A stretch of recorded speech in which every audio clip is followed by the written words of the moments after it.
Good afternoon students. अपने 2 chapter complete हो चुके हैं। आज अपन चर्चा करेंगे थर्ड चैप्टर के बारे में। तो अपना जो थर्ड चैप्टर है वो रिलेटेड टू इलेक्ट्रोस्टैटिक ही है। अपने को पता है कि 12th के जो 4 चैप्टर हैं, पहले जो 4 चैप्टर हैं बच्चों वो इलेक्ट्रोस्टैटिक के हैं। तो इसका मतलब तो जो थर्ड चैप्टर है वो भी किसका है? इलेक्ट्रोस्टैटिक का ही है। अभी तक हमने हम किस चीज के ऊपर चर्चा कर रहे हैं कि चार्ज एट रेस्ट। हम इसी चीज पे तो चल रहे हैं बच्चों, चार्ज एट रेस्ट। आवेश क्या है? विराम अवस्था में है। और फिर इसके क्या क्या गुणधर्म होते हैं, क्या क्या टर्म्स अपने पास आती है, उनकी हम स्टडी कर रहे हैं 2 चैप्टर में। सबसे पहले हमने पढ़ा कूलाम्स फोर्स, ये हम पढ़ चुके हैं। कूलाम्स लॉ ये अपन पढ़ चुके हैं, कूलाम का नियम। सेकंड हमने इलेक्ट्रिक फील्ड पढ़ लिया है, इलेक्ट्रिक फील्ड पढ़ लिया है। उसके बाद डाइपोल भी पढ़ा है हमने। उसके बाद हमने गाउस लॉ भी पढ़ा है। गाउस लॉ में हमने इलेक्ट्रिक फ्लक्स को भी पढ़ लिया है। तो इन सब चीजों को बच्चों हम पढ़ चुके हैं, इनकी स्टडी हम कर चुके हैं। अब जो नई आने वाली चीज है उसका नाम है इलेक्ट्रिक पोटेंशियल, विद्युत विभव। ये अपने थर्ड चैप्टर का नई टर्म है, अर्थात थर्ड चैप्टर की ये शुरुआती टर्म है जिसका नाम है इलेक्ट्रिक पोटेंशियल, विद्युत विभव। ओके बच्चों, इसको हम आज स्टार्ट करते हैं। ठीक है, तो अपना जो नया चैप्टर है वो कहां से स्टार्ट होगा? Electric potential. ध्यान देना बच्चों, ये अपना थर्ड चैप्टर स्टार्ट होने वाला है आज। मेरे को उम्मीद है कि आपको दोनों जो चैप्टर है वो समझ में आ गए अच्छी तरीके से। आपने उसके नोट्स भी बना लिए। चैप्टर थर्ड, अपना जो चैप्टर है वो है चैप्टर थर्ड। इस चैप्टर की जो फर्स्ट टर्म है वो है इलेक्ट्रिक पोटेंशियल, इलेक्ट्रिक पोटेंशियल, विद्युत विभव। इसको हिंदी में बोलेंगे बच्चों विद्युत विभव, विद्युत विभव। अब विद्युत विभव के बारे में अपन चर्चा करने से पहले मैं आपको बता देना चाहता हूं कि जो फोर्स होता है या जो एरियाज होते हैं वो 2 प्रकार के होते हैं। एक तो होते हैं कंजर्वेटिव फोर्स, एक होते हैं नॉन कंजर्वेटिव फोर्स। कौन कौन से होते हैं? एक तो होते हैं कंजर्वेटिव फोर्स और एक होते हैं non conservative force, non conservative force. ध्यान देना बच्चों, कंजर्वेटिव फोर्स और नॉन कंजर्वेटिव फोर्स क्या होते हैं? कंजर्वेटिव फोर्स या कंजर्वेटिव फील्ड वो फील्ड होता है, वह क्षेत्र होता है जिसमें जो कार्य किया जाता है, जो वर्क किया जाता है वो वर्क पाथ पे डिपेंड नहीं करता है, पाथ पे डिपेंड नहीं करता है। वो क्या कहलाता है? कंजर्वेटिव। जैसे अपना कूलाम्स फोर्स, कूलाम्स फोर्स वो है, वो क्या है? कंजर्वेटिव फोर्स है। इसका मतलब कूलाम फोर्स नहीं बोल के क्या बोल देंगे? Electrostatic force. क्या बोल देंगे बच्चों? Electrostatic force. इलेक्ट्रोस्टैटिक फोर्स को क्या बोलेंगे? स्थिर वैद्युतिकी बल।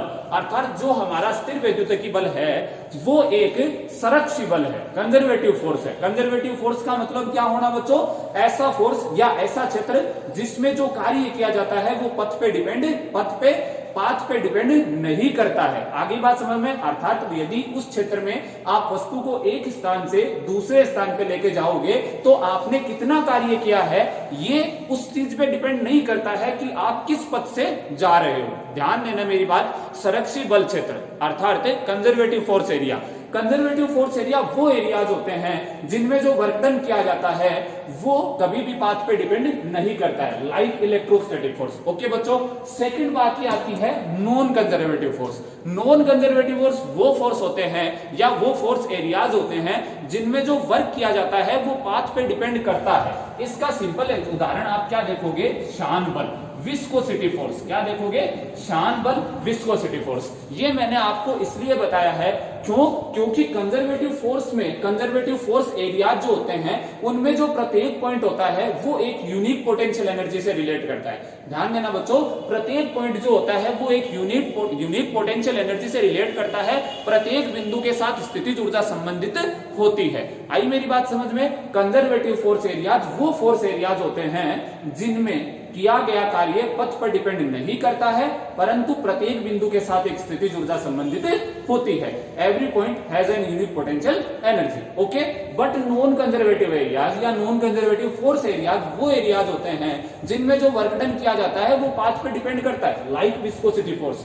जितना खुरदरा फोर्स, कुछ खुरदरा मतलब जितना रफ सरफेस होगा उतना ही वर्क डन हमें ज्यादा करना पड़ेगा। किस पे डिपेंड करता है? सरफेस पे, पाथ पे डिपेंड करता है। आपका पाथ कैसा है, आपका रास्ता कैसा है, इस चीज के ऊपर डिपेंड करता है। वो कहलाते हैं नॉन कंजर्वेटिव फोर्स या non conservative force areas. Okay, अब अपनी मेन टर्म पर अपन चलते हैं विद्युत विभव। देखना बच्चों थोड़ा सा ध्यान से कि मान लिया कि आपके पास एक इलेक्ट्रिक फील्ड है। ओके, आपके पास ये मान लिया कोई एक इलेक्ट्रिक फील्ड है, इतना इलेक्ट्रिक फील्ड है आपके पास, इतना इलेक्ट्रिक फील्ड है। इस इलेक्ट्रिक फील्ड में दो पॉइंट है, एक पॉइंट हमारे पास ए है, एक पॉइंट हमारे पास बी है। ओके, आपके पास ये एक इलेक्ट्रिक फील्ड है। डायग्राम से समझाने की कोशिश कर रहा हूं कि व्हाट इज इलेक्ट्रिक पोटेंशियल या what do you mean by electric potential. आप इलेक्ट्रिक विद्युत विभव से आप क्या समझते हैं? जैसे हमारे पास ये एक इलेक्ट्रिक फील्ड है, इसमें दो पॉइंट है, ये पॉइंट ए और ये पॉइंट बी। आएगी बात समझ में?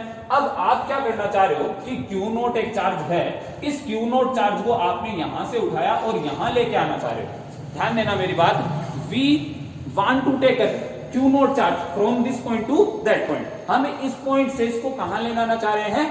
बी पॉइंट तक ले जाना चाह रहे हैं, बी पॉइंट तक ले जाना चाह रहे हैं। आगे बात समझ में? मैंने आपको क्या बताया, ये क्या है? Electric field. इसका मतलब इलेक्ट्रोस्टैटिक फोर्स, इसका मतलब कंजर्वेटिव फोर्स एरियाज, संरक्षित विद्युत क्षेत्र है, संरक्षित बल क्षेत्र है। अब देखना, इसका मतलब इसके संबंधित एक पोटेंशियल एनर्जी रिलेट होगी जिसका मान कितना होगा? यूए। इसके साथ में भी एक पोटेंशियल एनर्जी रिलेट होगी जिसका मान कितना होगा?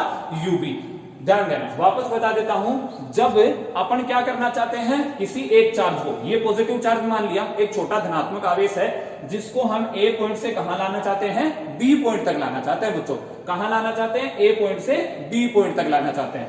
तो ए पॉइंट, चूंकि ये एक कंजर्वेटिव फोर्स एरिया है, संरक्षित बल क्षेत्र है, इसका मतलब ए बिंदु से पोटेंशियल एनर्जी यूए, बी बिंदु से पोटेंशियल एनर्जी यूबी। देन अब आप पोटेंशियल डिफरेंस को कैसे डिफाइन करोगे? यहां पे हम इलेक्ट्रिक पोटेंशियल को पोटेंशियल डिफरेंस की सहायता से डिफाइन करेंगे। तो कैसे आएगा पोटेंशियल डिफरेंस? किस प्रकार से आएगा?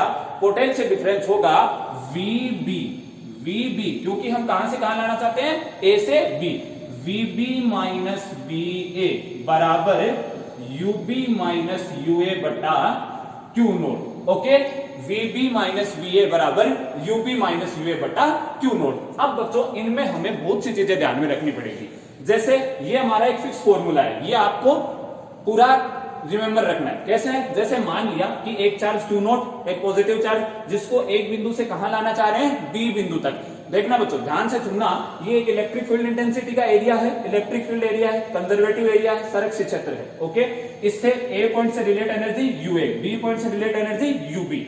इस चार्ज को यहां से यहां लाए, we know that we have to do some work, ठीक है, for bringing this charge from this point to that point. हमें इस चार्ज को यहां से यहां लाने पर कुछ ना कुछ काम अवश्य ही करना पड़ेगा, लेकिन हम उसे वर्क से अभी रिलेट नहीं कर रहे हैं, इसको बाद में रिलेट करेंगे। सबसे पहले हमने क्या कहा? UA and UB and potential of that point VB and potential of this point VA. Okay, तो then potential difference VB minus VA is equals to होगा UB minus UA बटा Q नोट। ये सीधा इसका फॉर्मूला। ओके, अब ध्यान देना, जब हम इसको यहां से यहां ला रहे हैं, इसको यहां से यहां लाने पर ये जो चार्ज होता है वो जो सोर्सेस होते हैं जो कि इस इलेक्ट्रिक फील्ड को प्रोड्यूस कर रहे हैं, ये इलेक्ट्रिक फील्ड ऐसे ही तो प्रोड्यूस होता नहीं। हमें पता है कि कोई ना कोई चार्ज होगा या कोई सिस्टम ऑफ चार्जेज होगा जो कि इलेक्ट्रिक फील्ड को प्रोड्यूस कर रहा है। ये हम जानते हैं कि यहाँ पे कोई ना कोई आवेश होगा भाई, बिना आवेश के थोड़ी ऐसे ही थोड़ी पैदा हो जाता है इलेक्ट्रिक फील्ड, ऐसे ही थोड़ी उत्पन्न हो जाता है विद्युत क्षेत्र। इसका मतलब यहाँ पर पहले से कोई ना कोई आवेश है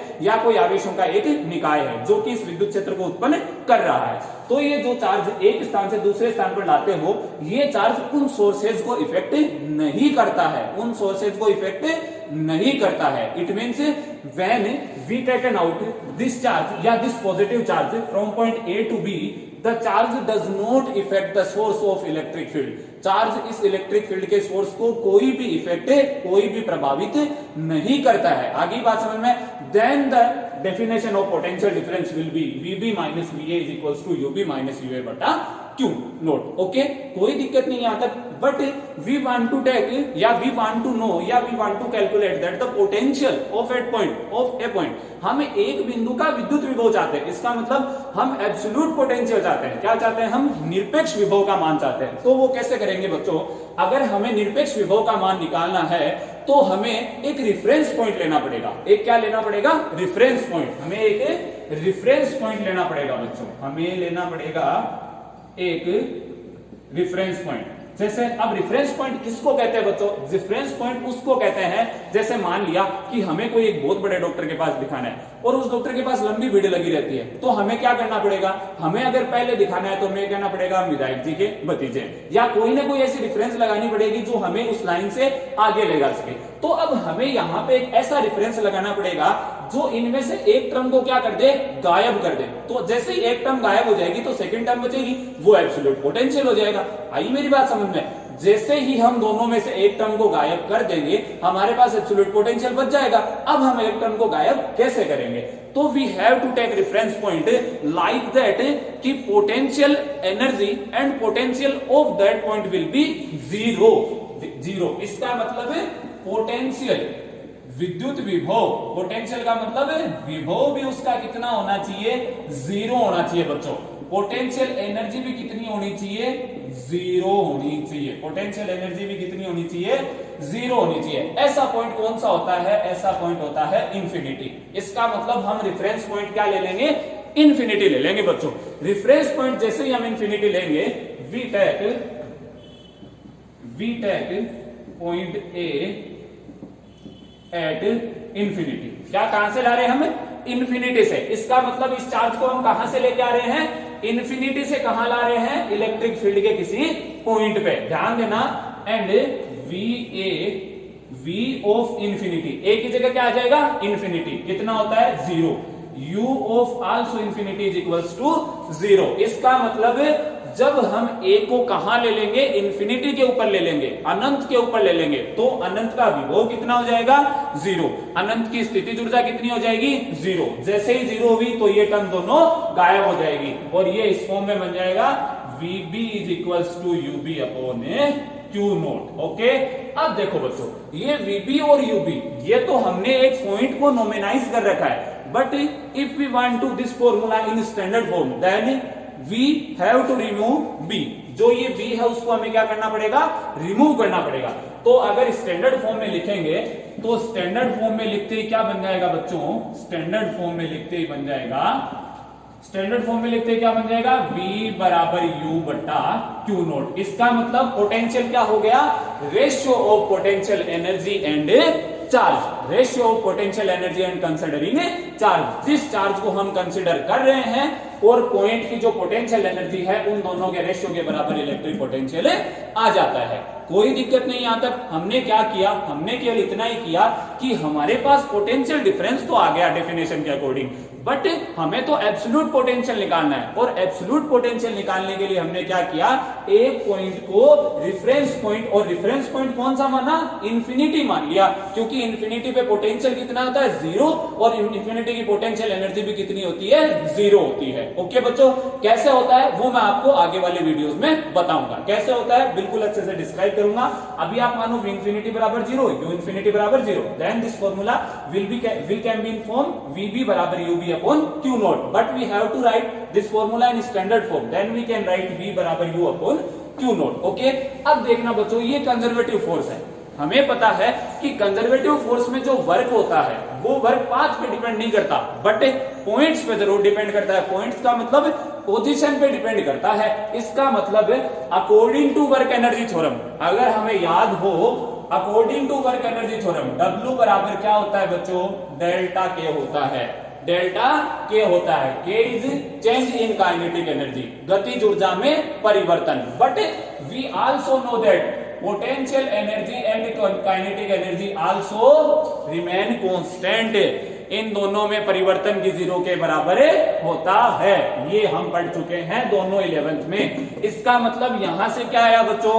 डेल्टा U बराबर आया माइनस डेल्टा K।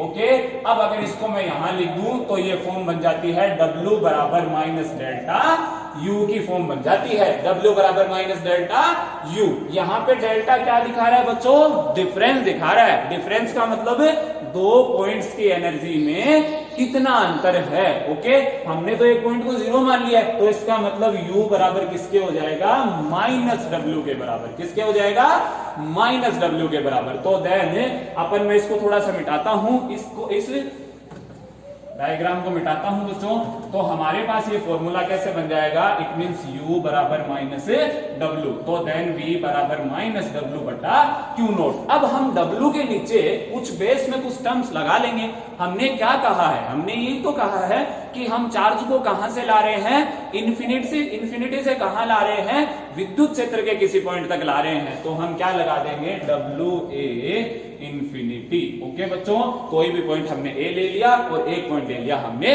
इंफिनिटी, तो ये हमारा एब्सोल्यूट पोटेंशियल आ गया। अब एब्सोल्यूट पोटेंशियल किसके बराबर होगा बच्चों, ध्यान देना एक मेरी बात है, जब आप किसी भी चीज को विद्युत क्षेत्र के अंदर घुसाना चाहते हो तो you have to do some work, आपको कुछ ना कुछ काम करना पड़ेगा, आपको कुछ ना कुछ काम करना पड़ेगा, बिकॉज आप जो इलेक्ट्रिक फील्ड का सोर्स है उसके अगेंस्ट वर्क करने जा रहे हो, उसकी इच्छा के विरुद्ध काम करने जा रहे हो। आगे मेरी बात समझ में, तो आपको कुछ ना कुछ वर्क करना पड़ेगा। तो इसको हम कैसे बोलेंगे, अतः विद्युत विभव, अतः विद्युत क्षेत्र में स्थित किसी बिंदु का विद्युत विभव उस कार्य के बराबर होता है जो कार्य किसी बाह्य बल के द्वारा एक पॉजिटिव, एक धनात्मक आवेश को अनंत से विद्युत क्षेत्र के उस बिंदु तक लाने में किया जाता है। दोबारा सुन लेना बच्चों, विद्युत क्षेत्र के किसी बिंदु का विद्युत विभव उस कार्य के बराबर होता है जो कार्य बाह्य बल के द्वारा धनात्मक आवेश को अनंत से विद्युत क्षेत्र के उस बिंदु तक लाने में किया जाता है।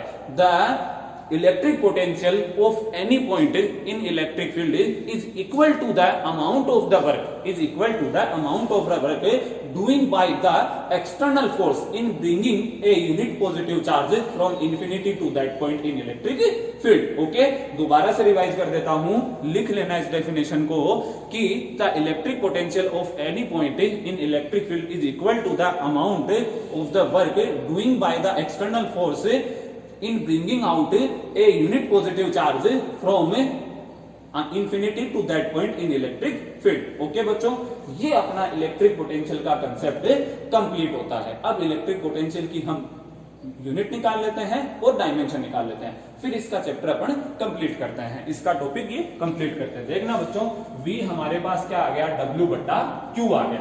अब W क्या है बच्चों, W है वर्क, W क्या है work, Q is charge. Work की यूनिट क्या होती है बच्चों, जूल, इसकी यूनिट क्या होती है, कूलाम। देन ये V बराबर क्या आ गया, V बराबर आ गया जूल बट्टा कूलाम। जूल बट्टा कूलाम को कंबाइंड रूप में बोलते हैं वोल्ट। क्या बोलते हैं बच्चों, वोल्ट। इसका मतलब विद्युत विभव की इकाई यूनिट क्या होती है, वोल्ट होती है बच्चों। आगे बात समझ में, क्या यूनिट होती है, वोल्ट होती है। तो अब वोल्ट होती है, अब इसकी डायमेंशन निकाल लेंगे। डायमेंशन कैसे निकालेंगे, वर्क की डायमेंशन क्या होती है बच्चों, वर्क की डायमेंशन होती है ml²t-2। चार्ज की डायमेंशन क्या होती है, a1t1। तो देन रख देंगे अपन, तो V की डायमेंशन क्या आ जाएगी बच्चों, ml²t-2 बटा a1t1। तो देन क्या आ जाएगा, क्या आ जाएगा, ml2t-3a-1। ये हो जाएगी इसकी डायमेंशन, वीमा हो जाएगी बच्चों। तो हमने इलेक्ट्रिक पोटेंशियल को देखा, हमने इलेक्ट्रिक पोटेंशियल का formula, electric potential, potential difference, दोनों के फॉर्मूले डिराइव किए, दोनों के फॉर्मूले in terms of potential energy and also in term of work. Okay, then अपन ने उसके बाद में क्या किया, उसकी यूनिट निकाली, उसके बाद में उसका डायमेंशन निकाला। तो ये सब हमने प्रोसेस इस चैप्टर में की है, इस वीडियो में की है। ये वीडियो मैं आपके लिए इतना ही रख रहा हूं क्योंकि आपको बुक में से, इसको पढ़ के बुक में से आपको इलेक्ट्रिक पोटेंशियल क्या होता है, किस प्रकार का बुक में भी डिस्क्राइब किया हुआ है, वो आपको अच्छी तरीके से पढ़ना है। फिर इसके बाद में भी कुछ समझ में नहीं आए तो आपको मेरे को या तो कमेंट बॉक्स में या कॉल करके या मैसेजिंग द्वारा, कैसे भी जैसे यू वांट, आप पूछ सकते हो बच्चों, अपनी क्यूरीज जरूर रखा करो कमेंट बॉक्स में या फोन पे रखा करो, बट क्यूरीज रखने से अपने जितने भी जो डाउट्स होते हैं वो क्लियर होते हैं बच्चों। ओके, तो मेरा एक ही कहना है आपको, मेन फॉर्मूला अपना ये है पोटेंशियल का, V बराबर W बटा Q। इससे एक फॉर्मूला बनता है W बराबर QV। हमने पोटेंशियल को इससे, हाँ एक बात और बता देना चाहता हूं, potential is a scalar quantity. विभव जो होता है वो एक अदिश राशि होती है, विभव जो एक सदिश राशि नहीं होती है, विभव एक अदिश राशि होती है। ओके बच्चों, ध्यान रखना अपना, इन वीडियोस के मीडियम से पढ़ते जाना, ज्यादा से ज्यादा मटेरियल आपको हम देने की कोशिश करेंगे और उनको वीडियो को अच्छी तरीके से देखो, अच्छा रिस्पॉन्स दो, नोट्स बनाओ और अपनी स्टडी को कंटिन्यू रखो। थैंक्स।